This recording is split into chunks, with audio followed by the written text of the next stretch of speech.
Hair कटिंगला आल्यावरती मी hair cutting केल्यावरती मी हिरोच दिसतो. कधी कधी मला असं वाटतं हिरोचं फ्युचर धोक्यात आहे. सो जाऊ द्या, आता आपण कार्यक्रम लावलो आहे आणि गंमत बघा सलमानची.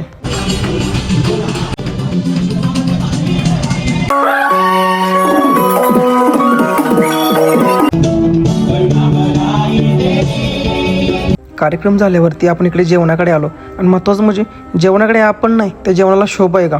त्यानंतर सगळं झाल्यावरती आपण जेवायला बसलो.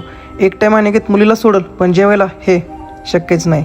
त्यानंतर हे सगळं झाल्यावरती आपण फोटो काढायला आलो. मग आपण फोटो वगैरे काढायला चालू केले आणि महत्त्वाचं म्हणजे हा फोटोग्राफर आहे ना, लय खतरनाक आहे. पैसे दिले तर भेटत नाही हो, तेवढे फोटोग्राफर्स एक्सपेन्सिव्ह आहेत ना. मला एवढे एक्सपेन्सिव्ह आहेत म्हटल्यावरती आपण पण पोज जरा खतरनाक दिली पाहिजे ना. आपण पण एखाद्या मॉडेलसारखी पोज द्यायला चालू केली.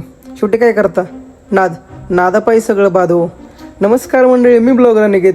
भेटू नेक्स्ट ब्लॉगमध्ये.